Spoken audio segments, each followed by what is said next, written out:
I have officially outlived Vice Media, which is kind of crazy because I was at the Young Turks when Vice Media was sold to Rupert Murdoch for a whopping, like, I think it was the valuation originally was like $1 billion. At the time, I thought, oh my God, like, this is such a fucking ridiculous expense. Stop adding Vice. Stop saying smoking on that Vice pack. A lot of wonderful people work there, okay? I know a lot of people that work there. There were some sick people that worked there. Sure, did some of them write about how, you know, maybe Saudi needs to do worse stuff in Yemen? Yes. A group of Vice lenders set to purchase the embattled company's assets for $225 million and take on significant liabilities listed at $500 million to $1 billion, according to a filing in the New York Times federal court. I was there when Vice was originally sold to Rupert Murdoch, okay? I think it was like, what, 5%? For a couple $100 million? Here it is. This is literally when I first started at the Young Turks. Rupert Murdoch firm dips into hipster's Bible with $70 million stake in Vice. 5% stake sold to Rupert Murdoch's 21st Century Fox, allowing it to expand into Europe and India. Then, after that, they hyped it up like crazy. These guys that basically made, you know, documentaries about doing crocodile in Russia and shit like that, sold 5% for $70 million. It bumped their valuation up dramatically. It made them more expensive than the New York Times. And for years and years and years, they basically kept that hype going because this is how it always works. You get a larger buyer to tap in, and then they have to stay. Their reputation is on the line as well, so they have to legitimize your existence, and that's precisely what they did. Back then, I was doing advertisement sales and operations, so obviously, like, you know, I was paying close attention to this stuff. I was seeing their Advice product being marketed at every one of these seminars that I had to go to. Vice threw a keg W and then a where. Damn, Vice. Rupert Murdoch bought this at the time. We in the media, in the digital space, thought that this was a ridiculous number. Like, we couldn't imagine it. And I was very jealous at the time, too, because Vice was so cool and the Young Turks was not. And the Young Turks remained not cool, obviously. But at the time, I was very jealous that they were getting so much recognition. I despised Shane Smith because I thought he was a charlatan and a grifter. So much shade law.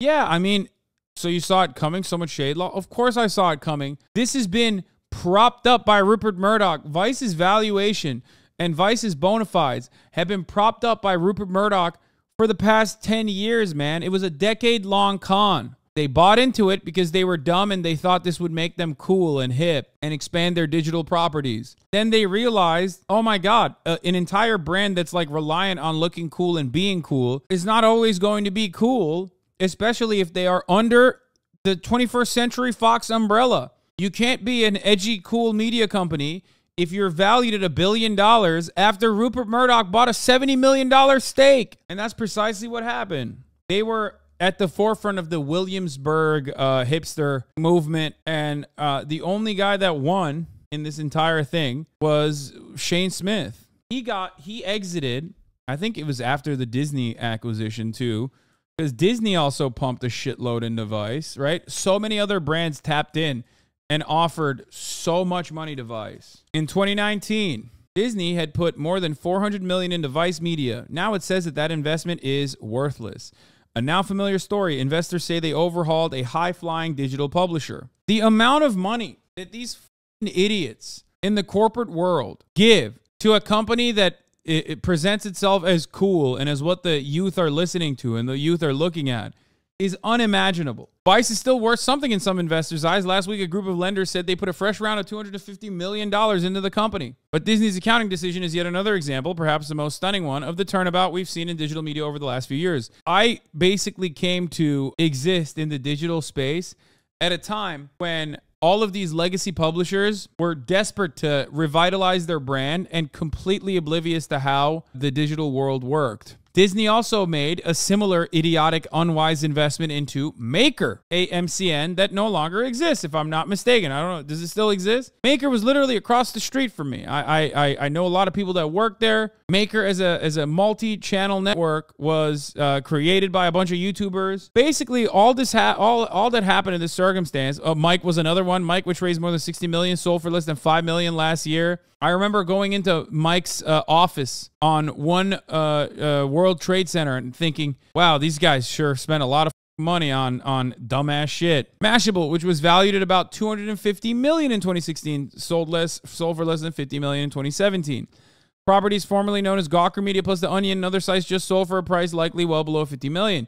Univision, the TV conglomerate which sold them off, had paid $135 million for the Gawker sites alone in 2016. The only reason why I pre-watched that shit back then is because I was in the industry and I knew that there was no way that they were making money. And yet these guys were buying into it because they thought it would revitalize their brand and probably improve their digital media assets, which it didn't. BuzzFeed is another prime example of this as well. Every single media company that fell into a disastrous amount of nothingness started off with like, you know, a lot of people who were doughy-eyed and thought that they were going to make a revolutionary change in the digital sphere, realized that they can't keep up with the, you know, capitalist demands for output, sold it off and made out like a bandit. Shane Smith being one and all the other like owners of Maker at the time being others. Because instead, Facebook and Google have hoovered up the majority of digital ad revenue, the money new publishers expected to get once they reach scale. And publishers that had expected Facebook and Google to rely on them for content have learned that Facebook and Google don't really need them after all. That's a big part of the reason. Because yes, Facebook and Google don't give a f. They don't need you. Everyone has to use them. So we need them because they're a monopoly. Here are the Disney and Vice particulars. Disney told investors Wednesday it wiped out $353 million of the money it had previously put into Vice. That followed an announcement last fall that Disney had knocked down the value of its Vice investment by $157 million. Disney describes the $353 million impairment charge it took on Vice as a write-off, which in accounting speak means there's nothing left to get rid of it after this. It's all gone. In any case, Vice is certainly worth much less than Disney and many other big sophisticated media companies thought quite recently. And I remember people were literally talking about how like Vice is better and bigger than New York Times. You know what I mean? Yeah, where are those people now? What happened? Vice, a beleaguered avatar of new media, hangs a for sale sign. This was back in January 20th, 2023. After Vice Media secured a new round of financing in 2017 that valued the company at $5.7 billion, Shane Smith, one of his founders, teased the potential for hockey stick growth and sexy stock market debut.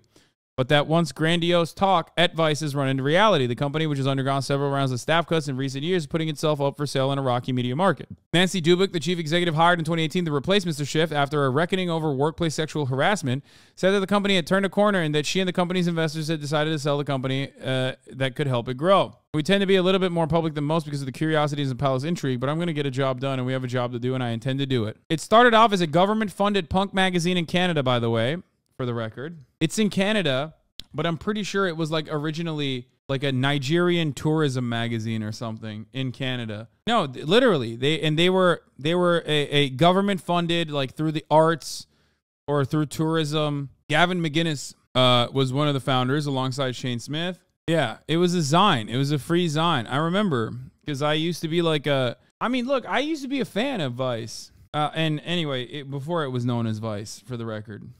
It was a zine, whatever. But yeah, it was free because it was funded by, here. Founded in 1993 in Montreal as Voice of Montreal by Alex Laurent, Dominique Olivier. As an alternative punk magazine, the founders hired Sarosh Alvi as the editor, Shane Smith as a sales rep, and Gavin McGinnis as a cartoonist. After stealing the magazine from Alex Laurent, Shane and Gavin later launched a youth media company, Vice Media, which consists of divisions including printed magazine. I thought it was before then. I thought there was something even before then. It was like, before it was, what is it, Voice of Montreal. But maybe not. Maybe I'm misremembering. Yeah, see, the magazine was launched in 1994 as the Voice of Montreal as with a Quebec welfare grant. The intention of the founders was to provide work and a community service. When the editors later sought to dissolve the commitments with the original publisher, Alex Laurent, they brought him out and changed the name to Vice in 1996. Richard Sovolinski, a Canadian software millionaire, acquired the magazine and relocated the operation in New York City in the late 1990s. Following the relocation, the magazine quickly developed a reputation for provocative and politically incorrect content. Yeah. And customers could purchase fashion items that were advertised in the magazine. However, due to the end of the dot-com bubble, the three founders eventually regained ownership of the Vice brand, followed by the closure of the stores. Gavin McInnes left in 2008. And then at the commencement of 2012, an article in Forbes magazine referred to Vice as Vice Media. Vice acquired a fashion magazine ID in December 2012, and by February 2013, Vice has produced 24 global editions of the magazine. I wonder if I have some of the older ones that I used to pick them up for free. They had a fun little YouTube page that I'm sure many of you have seen. I'm sure you've watched many of the YouTube videos, like their OG documentaries, travel guides, do's and don'ts, things of that nature. We used to have a meme at the Young Turks office, me and this other producer. We would just like yell out article titles that were f***ing insane and then go, Vice!